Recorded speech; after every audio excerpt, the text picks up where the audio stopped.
Welcome, hustlers. We're going to make a brew today which might be the world's oldest brew method. This is the Çezve, or İbrek as it's known. Many people refer to it as Turkish coffee, and it is truly my favourite brew method. We're going to put a little edge on it. We're going to Wendelhoff it at the end. If you're not familiar with that innovative approach to brewing, you'll sure find out. So, look, I prefer it a little above the strength of your ordinary Çezve coffee. So it's going to be, we're going to be targeting 3.5% TDS. So this is about 1/3 of the strength of an espresso. But the interesting part of this drink is that the perceived strength is quite a lot higher than the actual strength. And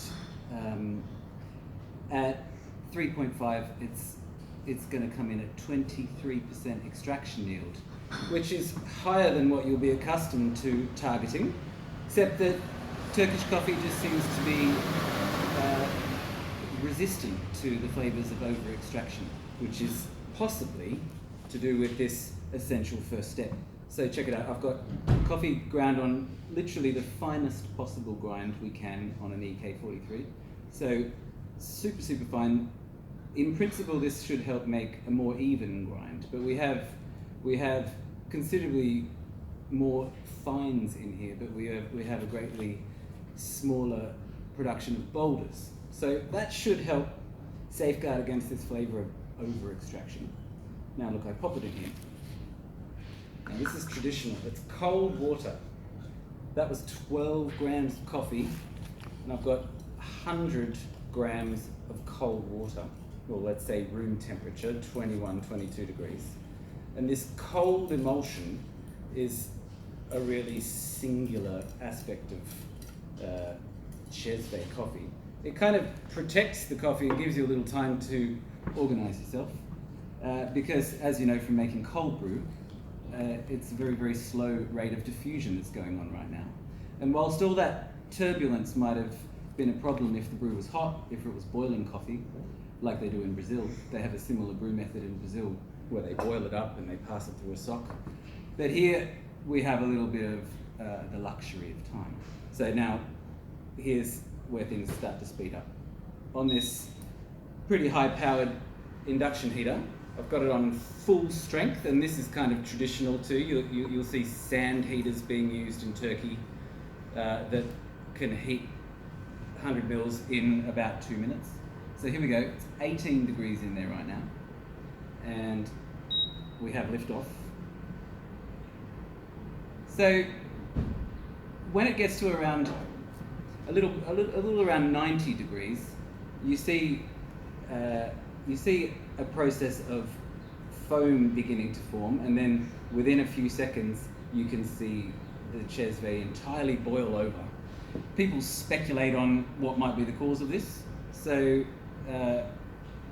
there's a few theories. One is that the carbon dioxide is coming out of the grinds, and that causes the coffee to rise up.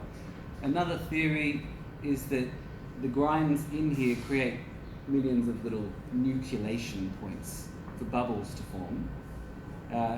Whatever the case, you can test this at home. Try getting some coffee that's 3 months old and entirely degassed and see if you still get the foam.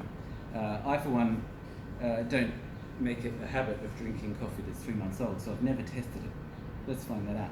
Look, now it's rapidly getting into the business end of the extraction. It's just hit 65 degrees, and in less than 30 seconds, it's going to be good to go.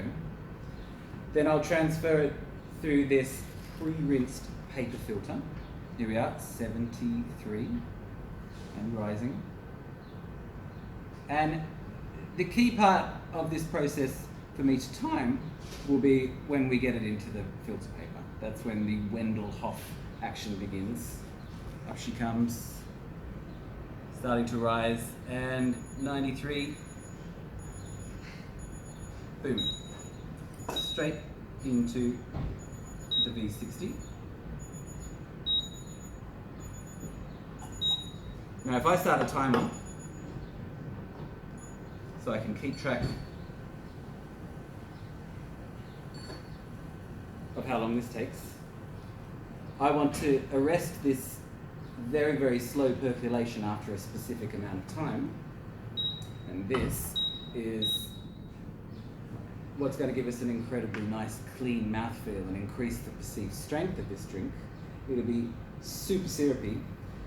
But the Wendelhoffing usually has the effect of getting a little choked towards the end. So if I can pull this in a controlled time frame, so I'm going to take it at exactly 60 seconds, then I can have more control over the contact time of the process.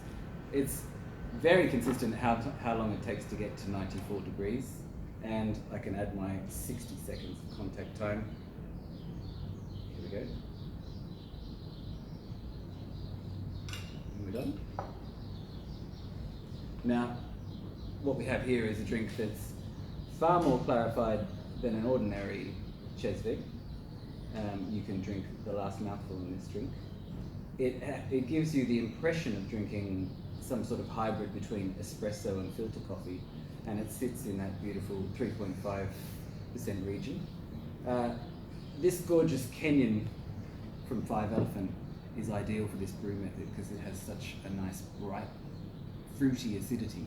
So I tend to want as bright as you can, very light roasts for this style of coffee. Folks, so 12 to 100, around 3 minutes contact time, 1 minute in the Wendelhoff, and the cold emulsion at the start. That's the trick. Signing off.